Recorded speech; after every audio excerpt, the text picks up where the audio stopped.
Hobi seringkali jadi salah satu dari ratusan resolusi.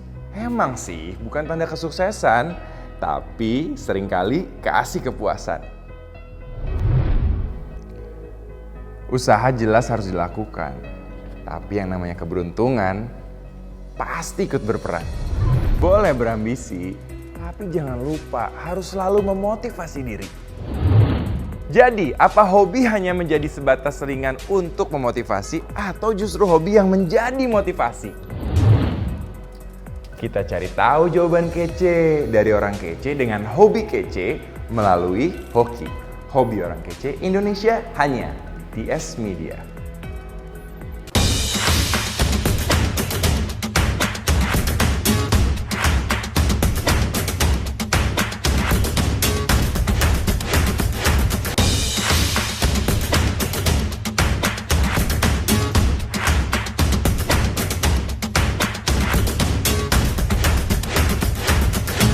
Hey, apa kabar semua? Sekarang nih kita lagi mau menuju ke rumah salah satu orang yang legendaris banget. Dia itu sangat inspiratif dan dia ternyata mengkoleksi barang yang aneh banget karena nggak banyak orang yang melakukan ini, ya. Oke, yuk kita sekarang kita ketok dulu dong, ntar sama masuk salah lah. Bener ini nggak sih? Orangnya ada ya? Sibuk. Mas, halo, apa kabar, Mas?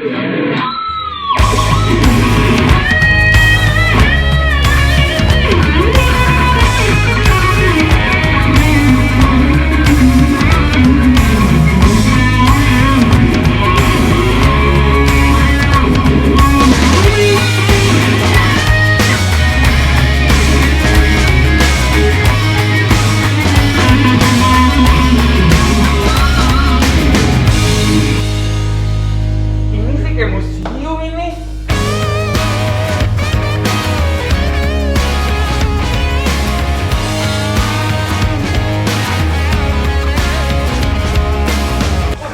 Apa kabar, Mas? Baik, baik. Apa kabar juga? Kabar baik, makasih, Mas. Wah, ini sih kayak museum bener. Wow. Jadi, Wah, Mas di Piu, surprise aku. saudara-saudara, ya, the legend, the one and only Mas Piu Padi. Wah, Wah. pasti boleh dong Mas Piu Padi, boleh. Oh, boleh, boleh. Karena aku tuh kecilnya, umur berapa ya? Umur SMP kali ya, tahun 2000, nggak nyampe 2009, 99 ya. Itu aku dengerinnya Padi. Serius. Semua. Masih beli kaset ya. Kaset. Masih beli kaset, terus zaman dulu beli kasetnya, dengerin ulang-ulang sampai hafal, sampai nyanyi. Nggak ngerti juga pada lagu-lagu cinta itu apa sih gitu kan. Tapi sampai sekarang kalau aku nyanyi karaoke gitu masih lagunya Padi. Waduh, Emang thank you, luar thank you biasa. banget, thank you banget. Jadi ternyata koleksinya adalah gitar Gibson. Gitar Gibson.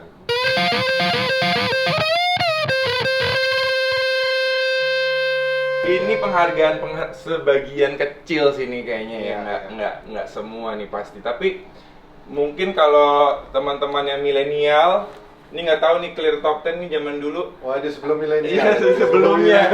Dulu hostnya Dewi Sandra sama Bertrand. Apa lagu menurut Mas Dio lagu yang bikin Padi menjadi Padi? Pasti ada. Ya, terutama yang album pertama atau single pertama Sobat. Ya, itu yang Oh, membuat Sobat. orang kaget, oh, Akan Padi Iya. itu dia. different lah gitu. Waktu nge-launching Sobat, tahu nggak bakalan meledak? Sebenarnya sih aku sampai merinding, ingat Goosebumps. Iya dong, seru nih. Aku juga. Jadi pas waktu sebelum mau ngerekam Sobat, karena dari produser kan minta single dulu. Ya. Jadi dia minta ada satu lagu judulnya Demi Cinta. Tapi aku tetap kekeh pengen Sobat. Karena apa? Karena Sobat itu kan ada rhythm kan, ada beatnya dan segala macam. Kita maksain untuk ngerekam Sobat itu dulu. Nggak tahu entah kenapa. Karena buat aku liriknya juga apa namanya? Padahal against producer tadinya. Against producer, tapi Oke. akhirnya dia setelah kita ngerekam Sobat, dia nanya, Demi Cintanya mana? Ini sebentar lagi Pak, kita mau rekam. Padahal udah nggak ada waktu lagi, cukup. Jadi memang Udah, Sobat lah yang Sobat. udah Iya. disiapin sama Siap, tim. iya. Tapi ini lihat nih, ini banyak banget. Ini banyak banget. Ini cuman beberapa aja dari ini rumahnya apartemen ini semua penuh. Semua isinya gitar. Jadi ini bukan rumah tinggal, bukan tempat tinggal, tapi rumah gitu. gitar. Ini rumah gitar. Rumah Gibson. Rumah Gibson. Iya. Kenapa harus Gibson sih, Mas? Kenapa harus Gibson?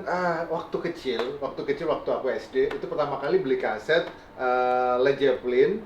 Itu gitarisnya kan Jimmy Page, dia pakai gitar Gibson gitu. Udah pertama kali udah langsung, wah itu dia gitar gua. luar biasa banget gitu.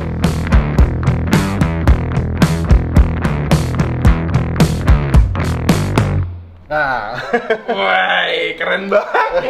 Hai. Apa ceritanya gitar ini? gitar ini sebenarnya gitar apa ya? Sebagai signature aja, kenapa? Karena lambangnya Kamikaze, karena gue kan dari Surabaya. Surabaya gue datang ke Jakarta, waktu pertama kali ke Jakarta itu cuma nekat doang. Belum bareng. Belum. Bareng, Aku ya? masih tahun sekitar 95, 96. Oke. Terus habis itu karena bonek kan identik dengan berani mati gitu. Berani, ya. Jadi Kamikaze. Nekat ya. Nekat. Ingat nggak dapat di mana ini? Ini kalau ini sebenarnya custom. Jadi ini custom. custom. Ya. Custom. Jadi emang aku buat di Amerika. Les Paul ini ya? Iya, Les Paul. Les Paul, Nah, di Amerika kita custom shop gitu, terus habis itu aku akhirnya karena punya signature sendiri, punya ciri khas sendiri, ya udah. Dibikinin. Sebenarnya sih aku pesen. Desainnya siapa yang desain? Desainnya aku yang desain. Ini desain sendiri? Desain sendiri. Wih, keren banget Desain sih. sendiri. Oh, berat juga ya. Gitar elektrik berat juga ya. Dan karena aku pingin karakter ini jadi Gokil, branding. keren abis. Karena karakter ini pengen aku jadi branding aku, jadi aku selalu pakai signature. Les Paul ini adalah nama seorang gitaris yang tahun sekitar 50-an dia sangat terkenal banget. Yeah. Terus habis itu dia mendesain bentuk karakter seperti ini. Oh. Ini solid body ini. Kalau zaman dulu gitarnya masih ada bolong-bolongnya, jadi masih ada rongga di dalamnya. Iya. Pertama kali yang yang bikin solid body salah satunya ada Les Paul ini. Dan ini ada sertifikat atau apa gitu? Iya, ini karena aku kan pesen di Amerika, jadi aku ada sertifikatnya Gibson. Gokil. Wah, beneran lo ada. The Namanya instrument Piu. Piu Les Paul Custom. Jadi kalau ada orang mau order, ini nggak bisa? Nggak bisa. Hanya ada punya Piu. Dan kan udah dipaten. Pernah coba merek lain nggak? Sebenarnya sih awal-awal waktu main gitar coba merek Macam-macam. lain, tapi begitu aku nemuin gitar Gibson yang pertama yang aku temuin, ya udah aku nggak pernah lagi. Ada gitar Gibson yang pertama? Ada. Masih ada? Masih ada. Jadi gitar Gibson Les Paul pertama aku itu aku temuinnya waktu di salah satu toko musik di Jakarta Selatan ini, di Fatmawati. Waktu itu ada salah satu toko namanya Serenata. Terus dengan uang 1.600.000 hasil dari aku kerja jadi krunya Andra waktu itu, aku mencoba mencari gitar. Terus ada beberapa pilihan gitar yang gue dapetin, kayaknya ada gitar harganya 1.300.000, kayaknya cocok deh. Setelah aku lihat-lihat lagi, terus aku belum memutuskan untuk beli, sampai akhirnya aku ke bagian kasir, kok melihat ada soft case gitu, ada tas gitar, ada tulisannya Gibson. Terus aku nanya sama kasirnya, "Mas, ini gitar apa?" "Gibson kayak punya orang titip mau dijual." "Oh iya, boleh lihat." Terus aku lihat gitarnya kan, terus berapa ini harganya? 5 juta. Nggak boleh kurang, padahal uangku soalnya cuma 1.600.000 kan. Jadi sampai aku ngomong gini, "Mas, udahlah Mas, nanti kalau gitarnya aku beli, nanti Mas pasti bangga deh sama aku." "Loh, kok bisa bangga dari? Kenapa bisa bangga sama Mas?" gitu bilang. "Ya nanti soalnya gitarnya sering aku pakai di TV. Nanti Mas pasti bangga deh kalau lihat di TV, nanti lihat aku." Padahal itu aku belum jadi padi, masih jadi kru gitu kan. Jadi aku kayak spontan aja ngucap seperti itu. Terus akhirnya nawar-nawar, akhirnya ya udah deh 3 juta. Dia akhirnya udah turun kan. Akhirnya aku tawar lagi sampai akhirnya jadi 2.350.000. Kalau harga berapaan sih, Mas? Satu gitar? Harga kalau sekarang dia antara sekitar 4.000 sampai 5.000 US ya. Baru? Yang baru. Tapi kan ada yang custom yang beda-beda, bisa sampai 10.000, Terserah yang bikin 20.000 kan?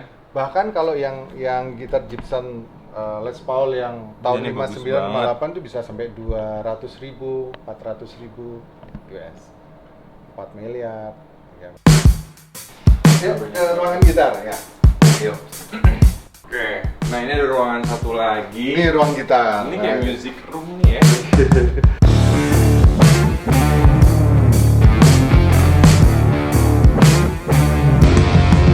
Ternyata benar dipajang. Kenapa yang ini yang dipajang, nggak yang kuning, Mas? Figurannya belum jadi semua. Oh, tapi ini sama nih, custom juga, dia juga yang bikin. Iya, sama. Jadi emang aku pesan ada beberapa, dan masih ada satu lagi ada di toko musik di Panglima Polim, itu Dipajang di situ.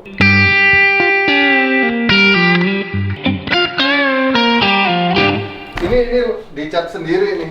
Siapa yang ngecat? Ada temannya? Ada seniman dari KJ gitu, namanya Hari Purnomo. Kayak tato ya. Ya dia pakai akrilik, dia pakai lukis beneran.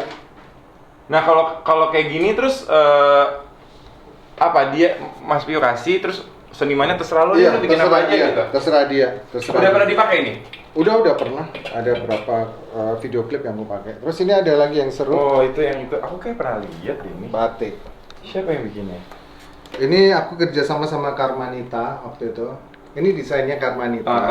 Waktu itu buat apa ya? Buat mobil batik. Mobil ya? Yes, ya. Iya, aku pernah lihat, bener. Jadi aku bikin satu paket, gitar sama mobil. Oh iya, mobil, bener. Jadi mobilnya juga sama dibikin begini ya? Kayak gini.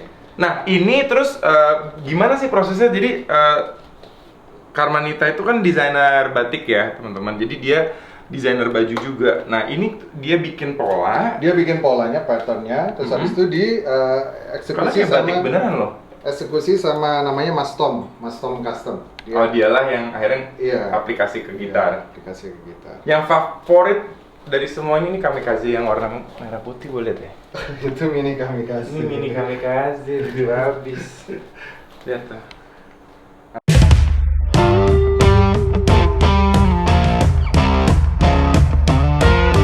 Tapi ada satu lagi yang dipajang begitu aja. Nah. Dan ini kok ada, Aduh, aku mau cerita sebenarnya nggak enak ini. Nggak apa-apa, ceritanya. Ini pertama kali saya gue cerita. Kenapa? Kenapa dipajang? Kenapa Iya. dipajang? Sorry. Kenapa dipajang? Karena dia kenapa nggak dipajang? Karena dia kebakar. Jadi ini gitar ini yang sering aku mainin, sering aku pakai. Kan selalu di belakangnya selalu ada ini. Terus ini sering banget aku pakai karena dari sisi playability-nya dia yang paling enak, paling pas. Dan terus, custom juga ini ada Kamikaze custom. Custom juga sama kayak yang tadi kan. Terus Oh, suatu iya, ketika kalau putih dia agak menguning ya. Tapi Iya. kayak keren sih, kayak gading. jangan sampai kena ini Gasper sampai kena ikat pinggang kan. Oh iya, saya benar. gini. Terus karena suatu ketika waktu ada tampil di suatu acara TV kita reguler, ada pyronya deket banget dengan Petasan gitu stand loh. kita. Kan kita kalau band-band top kan biasanya dikasih tuh api-api. Kalau band-band yang baru mah nggak nyampe api-api, paling cuma sambutan doang. Nggak tahu itu entah kenapa, tapi sebenarnya lucu juga ceritanya. Jadi sebenarnya biasanya aku on the right side kan. Terus waktu sehari sebelum dikasih tahu, Mas pindah ke kiri aja. Ke left side gitu. Terus aku ngerasa kok nggak enak ya, belakangnya kok rasanya nggak enak. Tetap aja deh balik ke situ. Nah, pas waktu kejadian itu ada kembang api. Kembang apinya pas di sebelahnya stand gitar aku. Ini kena pyronya. Jadi kebakar, kena styrofoam. Lagi main, lagi live. Lagi live. Jadi nggak tahu ini akan di sebelah kan apa ada berapa gitar akan selalu ke bawah gitu kan. Jadi aku pakai gitar satunya nih lagi ya. Terus loh, kok ada kebakar? Kru-kru pada ngambil lari semua kan. Terus akhirnya ini udah kebakar gitu.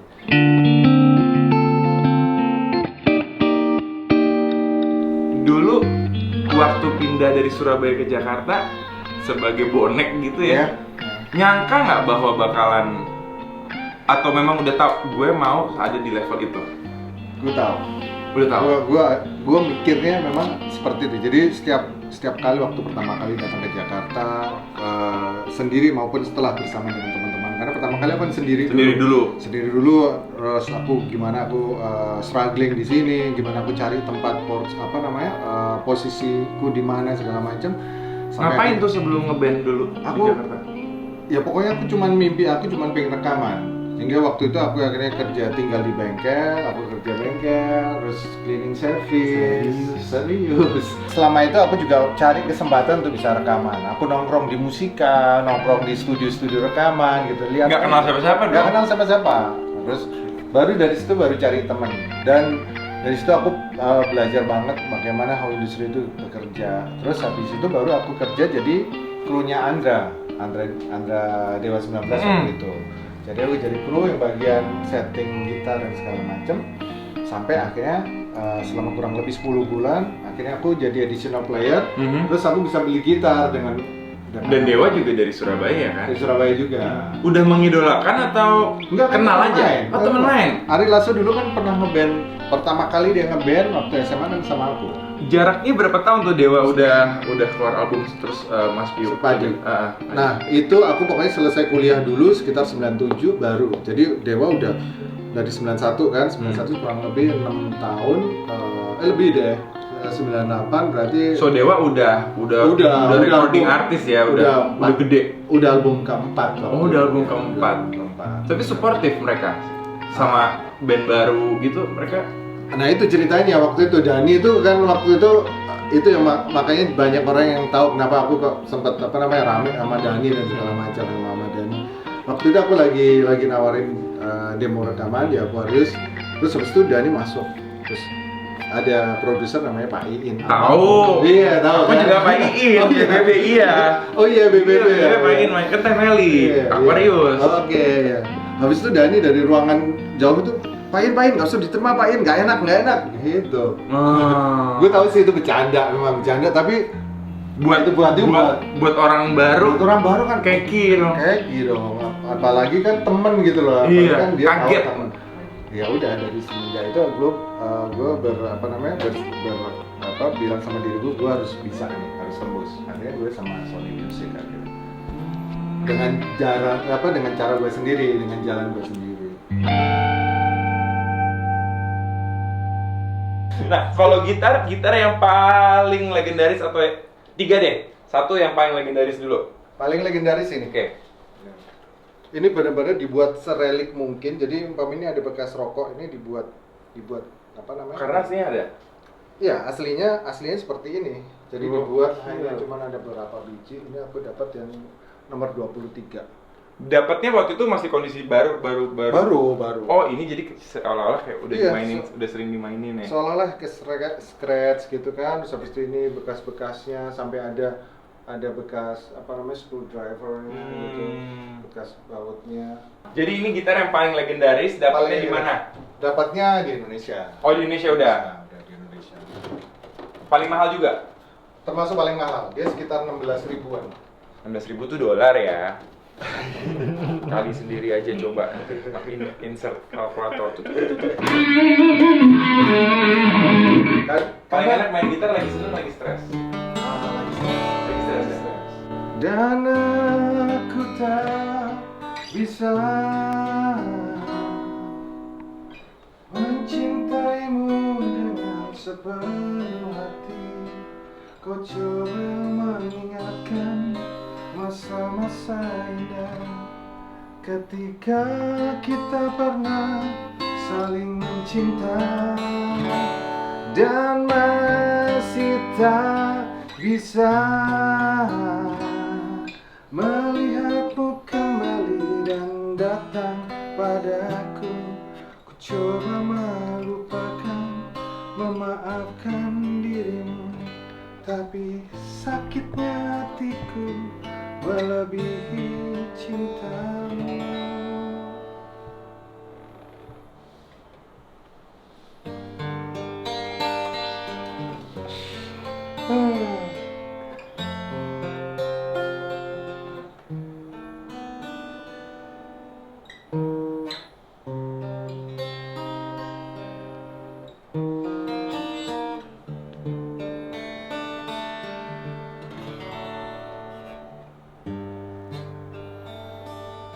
Sedih sih. Ikut sedih kan? Sedih. Gue makanya nggak pernah nyanyi lagu ini. Jadi kalau yang happy, banyak banget yang happy. Oke. Jadi banyak banget, semuanya kayak begitu indah itu happy. Begitu indah tuh lagi. Coba ya.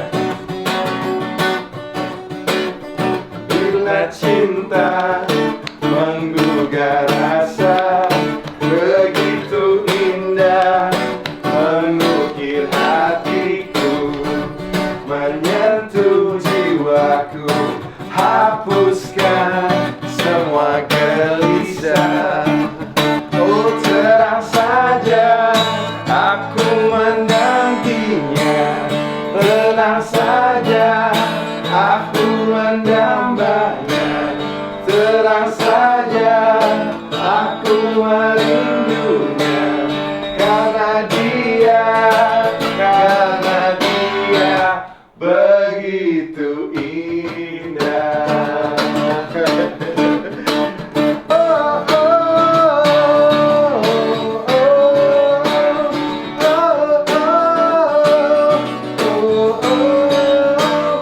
oh, oh, oh, begitu indah.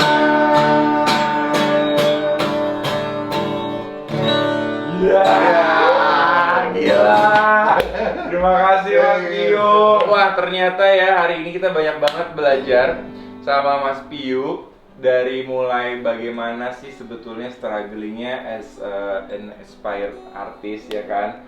Mulai dari nol, bayangin loh. Nggak ada hubungannya sama gitar sama sekali nyampe ke Jakarta ya. Nggak ada. Tapi passionnya membawa Mas Piyu sampai ke titik sekarang ini. Mengkoleksi itu adalah salah satu cara untuk apa, Mas? Berinvestasi. Investasi ya kalau buat Mas. Investasi dan juga sebagai sebuah achievement atau penghargaan. Oke. Penghargaan buat kita sendiri, reward buat kita sendiri. Iya. Ketika kita ibaratnya kita dapat sebuah pencapaian, taruhlah, Menang award. menang award. Udah, Beli apa kita. menghadiahin diri sendiri aja. Udah tahu ya. Ya, kita udah happy, terus habis itu samping kita menghadiahin diri kita bisa jadi untuk investasi. Karena apa yang saya dapetin semua, gitar segala macam ini pasti akan naik. Investasinya pasti akan tinggi. Iya. Jadi bukan hanya sekedar beli, wah gitar itu bagus, tapi kita lihat dulu, investasinya bisa nggak? Itu nanti dia ke depan masih bisa laku nggak? Jadi hobi memang jadi apa ya? Jadi kayak semacam sebuah pencapaian. Jadi ketika aku mencapai ini, karena aku juga hobi koleksi, ya udah aku bisa dapetin. Hobi yang menjadi motivasi ya. Ada nggak yang paling apa ya? Yang paling bikin Mas Piyu tuh menghargai semua proses ini? Aku adalah orang yang tidak pernah menyesali atau tidak pernah fear and guilty is the enemy of man. Ibaratnya itu. Makasih banyak ya Mas Piyu ya. Sama-sama. I'm super blessed dan seneng banget jujur waktu tim bilang Mas Piyu bisa kasih jadwal karena gue tuh ngefans banget. Wah. Gue nggak banyak ngefans sama band atau sama jarang. Yeah. Tapi Padi salah satu yang benar-benar aku ngerasa aku grew up with this band. Oke, sampai ketemu lagi di episode hoki selanjutnya. See you soon. Bye. Thank you Mas Piyu. Thank you. Makasih Mas. Thank you. Yo. Nah tuh, lihat tuh guys. Penting banget bagi kita sekarang untuk mengatur manajemen finansial kita sendiri. Dengerin apa kata Mas Piyu, itu senior banget loh. Dan yang paling penting juga adalah kita tuh harus punya cara yang benar, tapi simple karena kita kan zaman sekarang maunya apa-apa tuh serba simple, yaitu pakai Brimo kalau gue. Selain personal finansial kita di manage dengan baik, kita juga bisa buka rekening secara digital sampai nemuin promo-promo menarik dari berbagai merchant di Brimo. Contohnya nih kayak gini. Ini yang gue pakai. Nih, ini Brimo gue. Temukan hidup yang lebih teratur tanpa harus diatur. Rasakan hal yang lebih mudah dan sederhana meski harus di rumah aja. Semua bisa dilakukan dengan Brimo karena Brimo selalu dalam genggaman. Semua pakai Brimo.